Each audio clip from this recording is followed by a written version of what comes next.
Welcome to the lecture video of Chapter 6, Exceptionalities and Families. Before we get into our discussion of today's chapter, let's take a look back at what was in place prior to 1975. Before 1975, children who had physical disabilities were not allowed to attend public schools. They were not allowed the same privileges of education as the students who did not have disabilities. Schools did not have to accommodate.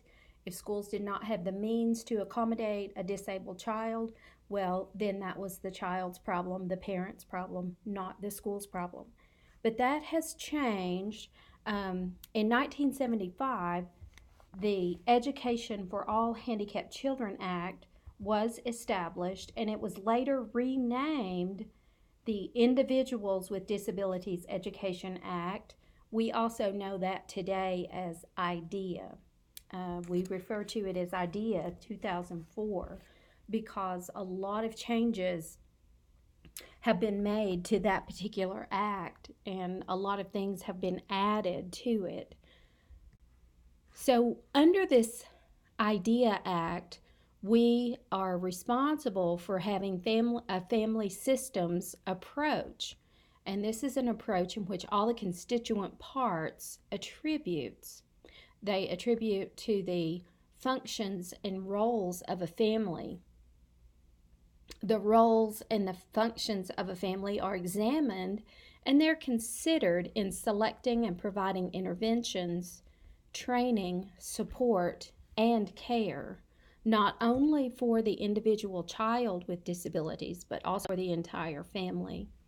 The positive impacts of children with disabilities on their families basically are the conditions create area of growth in levels of empathy and patience, communication skills, family relationships, and greater emotional and psychological strength. A family with a disabled child tends to grow closer together, they tend to bond, and they do tend to develop more patience and empathy. They have to have strong communication skills. Their family relationships are just tighter knit, and they have a greater emotional and psychological strength. There are several parenting reactions. I call these stages that the parents go through upon hearing that their child has been diagnosed with a disability. These parental reactions, number one, these are found on pages 126 through 130 in your textbook. But I'm going to hit the highlights of these, but you'll need to go back and read this very deeply. The first stage is determining a diagnosis. Sometimes parents notice that my child is acting strange. He's not acting like, my other children did at this age level. He's doing things differently. Perhaps if it is their first child, they may not recognize it as quickly, but then they tend to notice, well, according to others that I know that have children, he's not behaving correctly. He's functioning differently or not functioning at all. So they began seeing a doctor. The doctor then will run the necessary test and determine a particular diagnosis for that child. And once that diagnosis is made and revealed to the parents then experience shock. The initial response leaves the parents in that state of shock, feeling a bit of anxiety. They even feel guilt. They feel numbness, confusion. They tend to feel helpless to the situation. Some even end up feeling a bit angry. Then they move into disbelief and denial.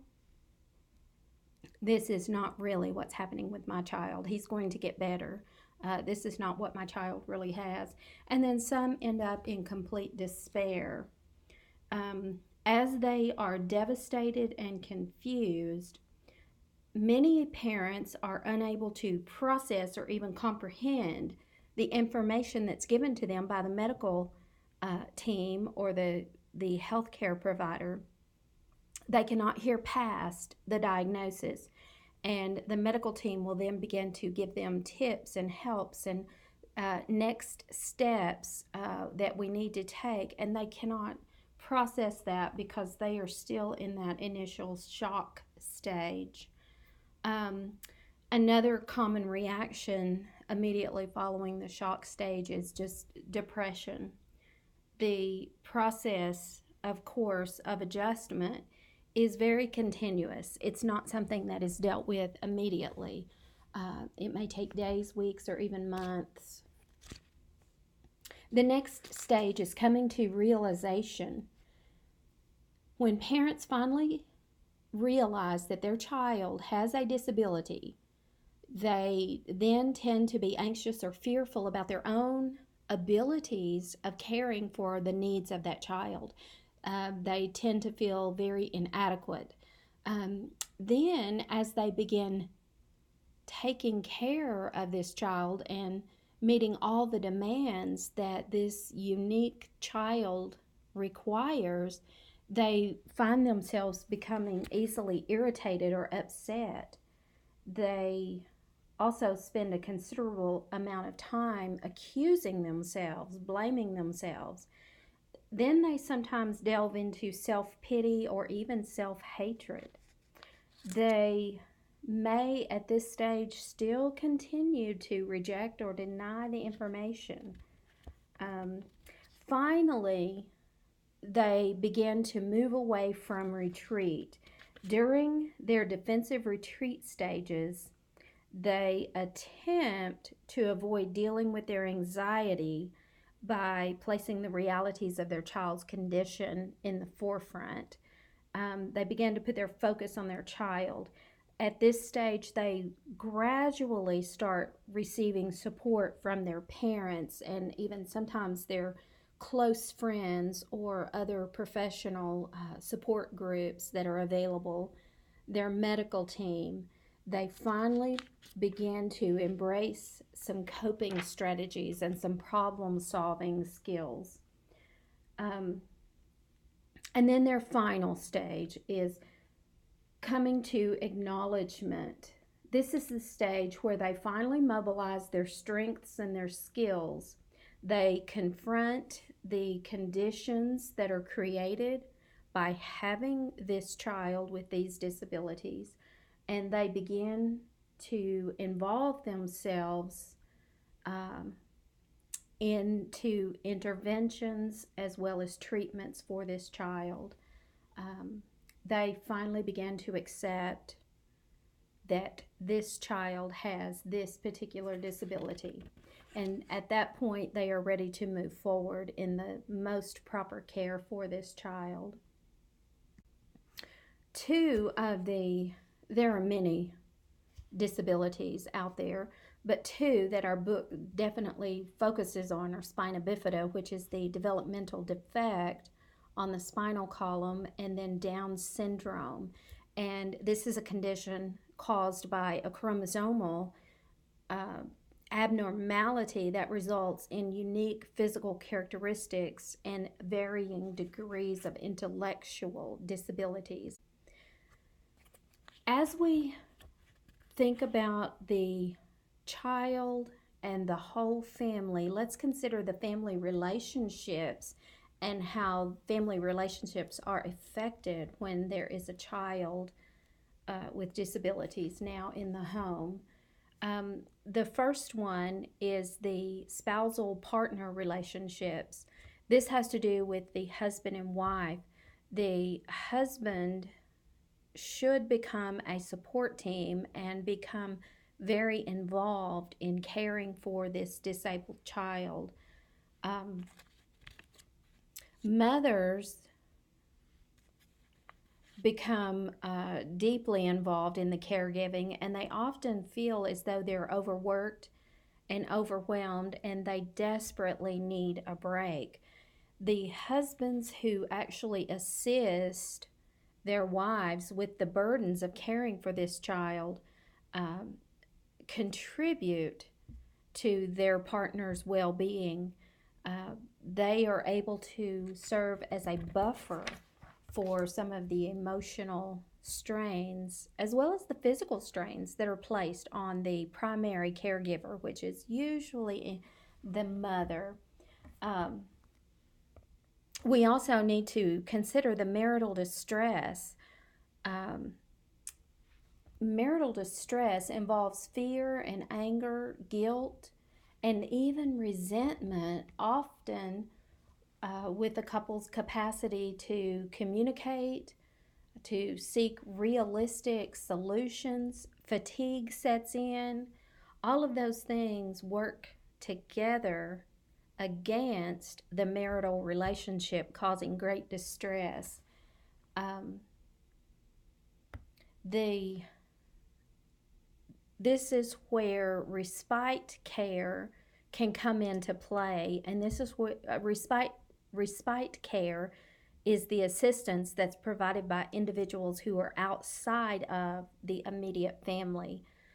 This could be the grandparents or very close friends that would step in and give the parents, as well as the other children in the home, a little time away from the child with the disability so that they can go out and capture a bit of normal routine for either the husband and wife when they need it, or the husband, wife, and the other children when they need that.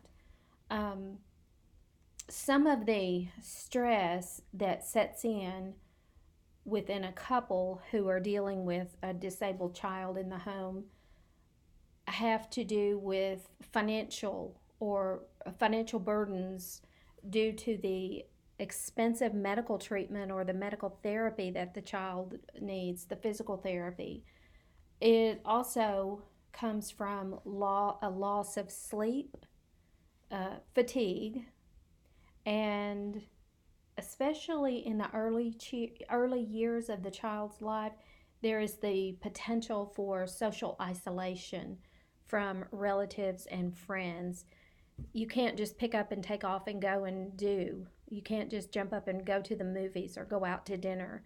You have a child that requires special care, and you have to be able to adequately provide for that child. So, lives change, lives are affected, and the family relationships can either be strengthened at this time or they can be severed, and that's when it becomes sad. The father child relationships are also very important. If the father is very supportive and contributes to the care of this child, as well as interacting with the whole family along with this child, this father will contribute to the happiness of his children as well as to his spouse, especially when they are willing to step in and be available and be supportive in these roles within the home.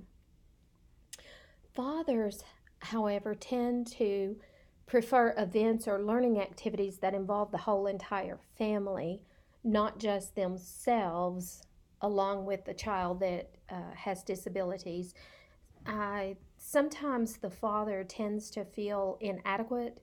Um, he's not equipped to meet the needs of the child, and that fear leads him to have to do it in the group setting with the rest of the family members.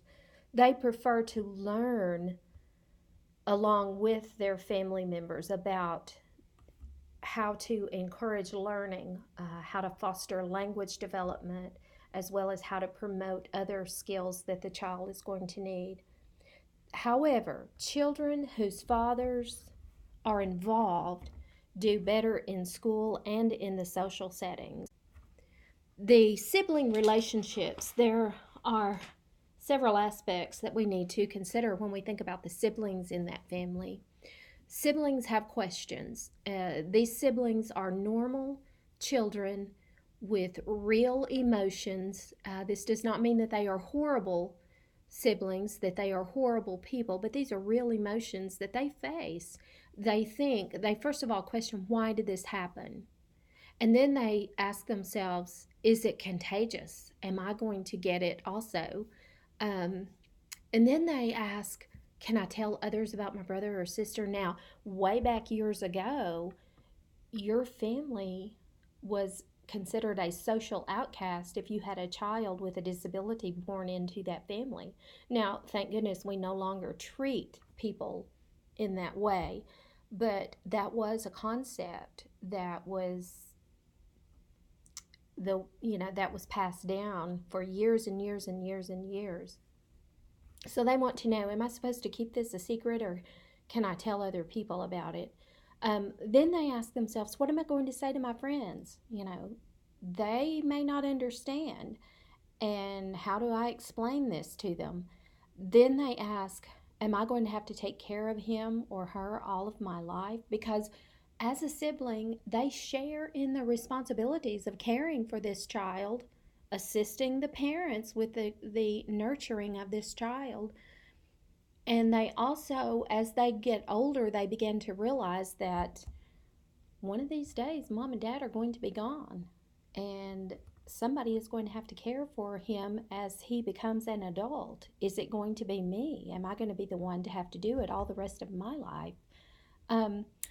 And then they begin to focus on, well, when I have my own children, are they going to be disabled? And then they move into, how will I meet my responsibilities to my brother with a disability and meet the needs of my future wife or husband and children at the same time?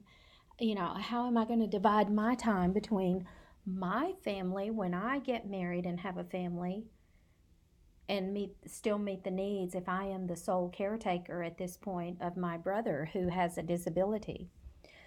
The effects of parents' attitudes and behaviors on these siblings is very important. If the parents have a positive outlook, they have a positive attitude about caring for this child and treating this child, raising this child, enabling this child to grow and mature and learn. If they have those positive attitudes, it's going to set the tone and the pace for those same attitudes and behaviors on the siblings of this disabled child. The sibling concerns are very real. Some siblings tend to resent the time that their parents spend with the disabled child. Now they understand this child needs this extra attention because he can't care for himself and he has certain needs that I don't have.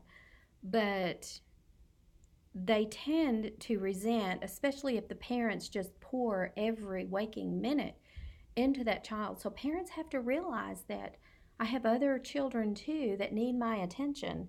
They just need it in a different way. Or this particular child needs my full attention, but I have children over here too. So they have to learn how to balance that.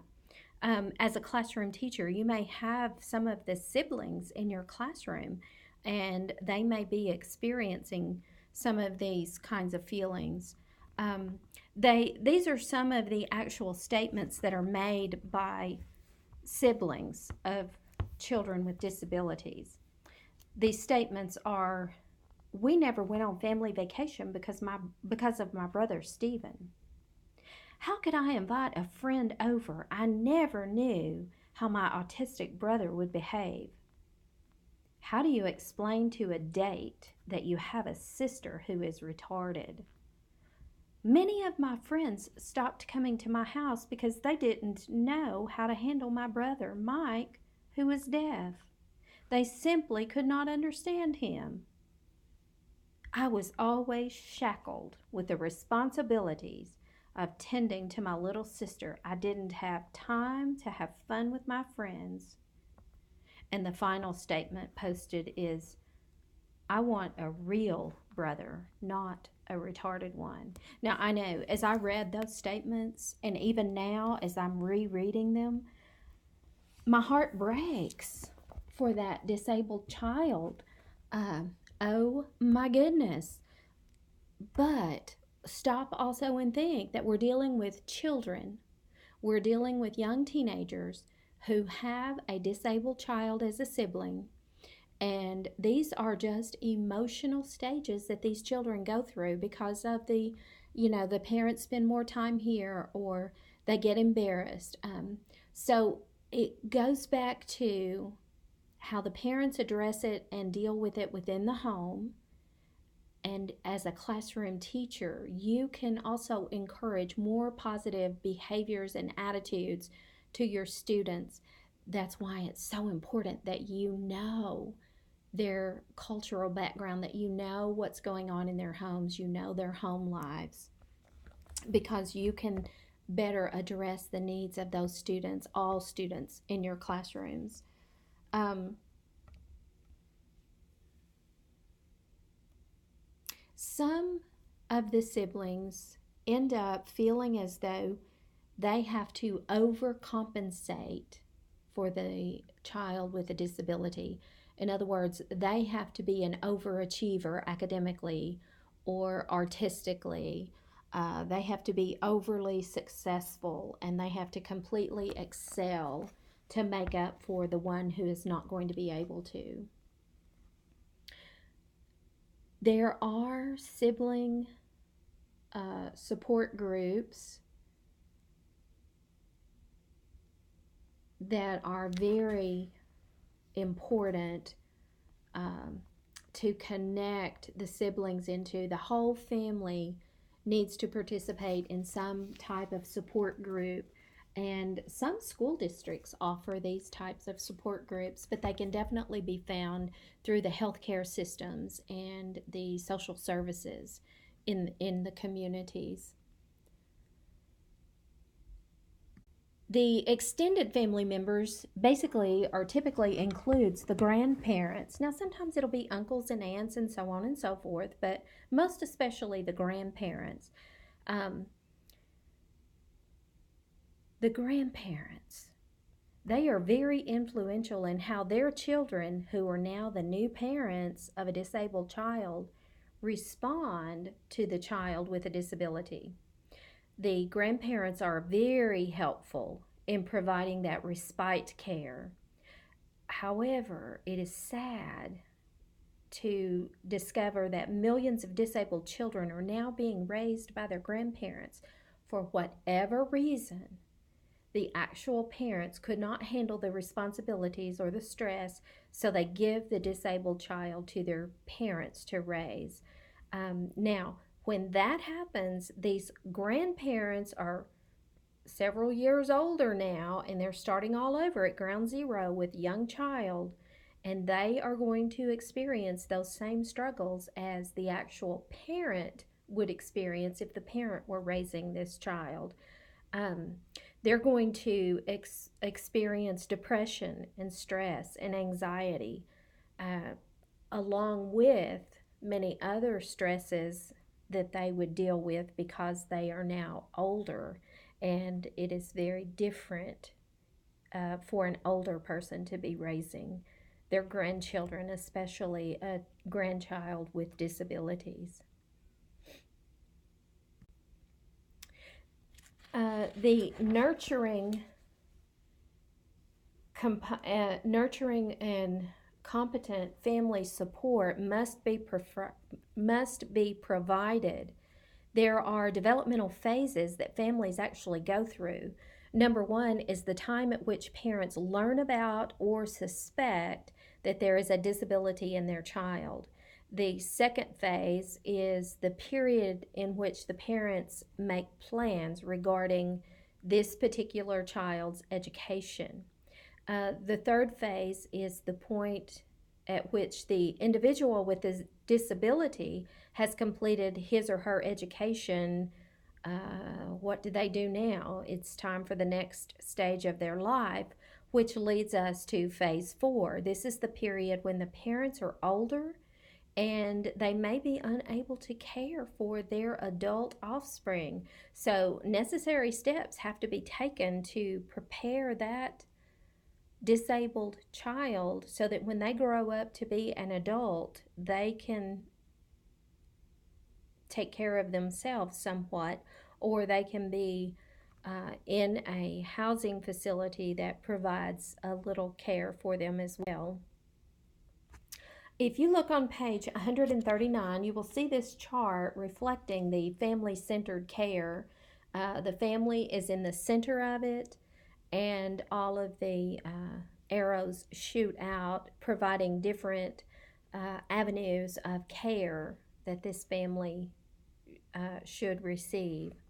And I will allow you time on your own to go back into your textbook on page 139 and look over that chart more carefully. But for time purposes, I'm moving on.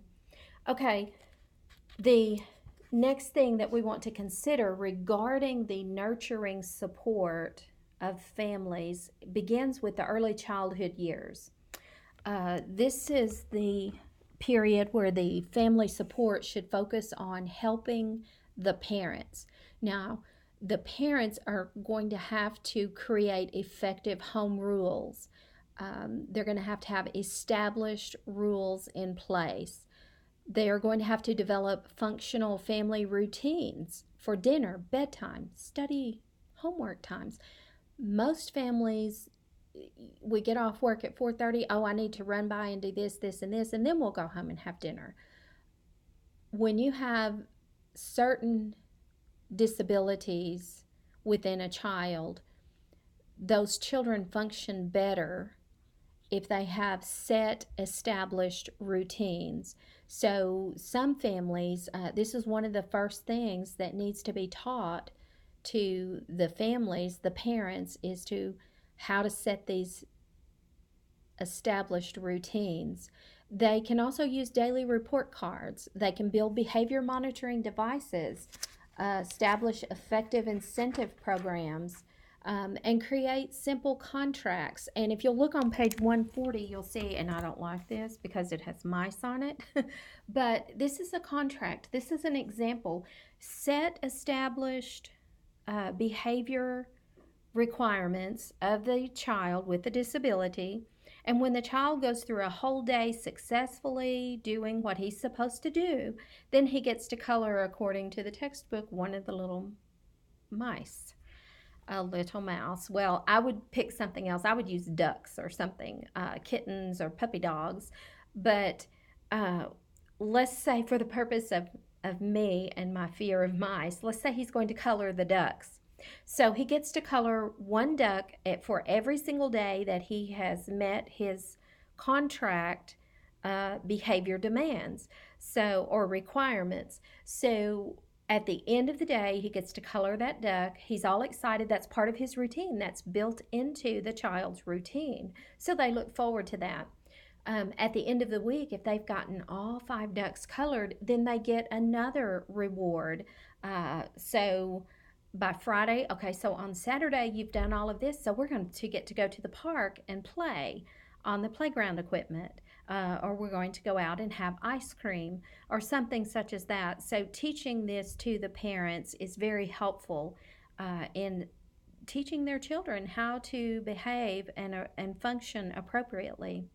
The next phase is the elementary school years, and this is where parents begin to be concerned about their children's academic achievement. They are also concerned about their social relationships. This is where the school has to make sure that consistent collaboration is occurring between the parents and all of the various multidisciplinary team members, the principal, the teachers, the counselor, the resource teachers, the special ed teachers, everybody involved is working together as a team to create effective goals and objectives and writing it up in the form of an IEP. In the secondary school years, now keep in mind, these students are now growing into adolescence. They have disabilities. These are adolescents with disabilities, but they also, on the other hand, are still like the other children without disabilities, and they have significant physical and psychological issues going on within them, and they have to learn how to deal with this. For example, they have to learn how to deal with their emerging sexuality. They have to learn how to develop satisfactory relationships with individuals outside of their home environment. They have to learn how to become appropriately independent, stepping up and doing for themselves a bit more. Parents often experience that their children at this age level are becoming less compliant with their requests, and they're experiencing greater resistance to their authority. This is typical of the adolescence years. So this is nothing new to parents with adolescent children. But when you're dealing with it in a child with disabilities, it is somewhat complicated and a bit more complex. Once we get through the secondary school years, we then slide into adult years. If the parents and the professionals throughout all of the school years of this child have carefully planned for this transition, which is mandated by IDEA, they've carefully planned for this transition all through these years, this person now should be able to slide into adulthood and be able to function. He should have achieved through his IEP planning process the following goals of succeeding in the community, using public transportation, and even functioning as an adult. Many of these adults are able to get jobs. There are agencies out there that connect these individuals as they become adults into the workforce, and there is transportation provided through this agency that will pick them up at a set time and take them to their job and then take them back home in the afternoon. So there are agencies, there are sources out there to help them.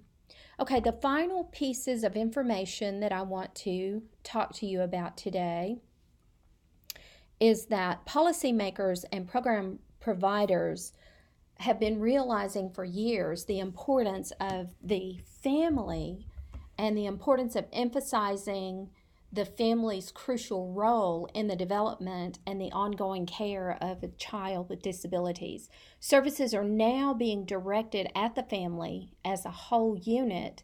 They are no longer just focusing on the child who has a disability. Through IDEAs, the child is no longer viewed as the primary recipient of services. Now services are directed at the complex and varied needs of each family member of a family unit that has a child with a disability in it. The responses of siblings and other family members, as well as responses of the neighbors, vary according to the cultural background. Also, the related beliefs about children with disabilities are viewed and treated differently based on the cultural background. As a classroom teacher, it is imperative that you know your students, you know their family backgrounds, and you know their culture. Once you know those things, you can better accommodate all the lessons for every individual student within your classroom, whether you are having a child with disabilities in your classroom or you are having a sibling to a child with a disability in your classroom. And I've had both kinds. I've had the siblings and I've had the actual child. You need to be well informed so that you can meet the needs most appropriately for every single individual in your classroom. And this concludes my video lecture on Chapter 6. I hope you found this information to be helpful. Please go back and review the chapter before you take your test. Let's take a look now at the mother-child relationship. The mother of this particular child, the mother and this child end up in a dyadic relationship, which means that the mother develops a very strong relationship with this child who is disabled. They develop, between the two of them, they develop a very strong connection, and they maintain this significant affiliation of this very strong connection over a period of time, and it just grows stronger and stronger. Mothers of these children also tend to be overprotective. They tend to deny their children certain opportunities that will enable them to practice skills or to participate in activities that will ultimately lead to their independence. They are afraid that it's going to hurt their child or it's going to have a detrimental effect on their child. So they want to overprotect and take care of and do for, as opposed to letting the child learn to do a lot more on his own. This, in return, could lead to counterproductive results as the child is developing into adulthood.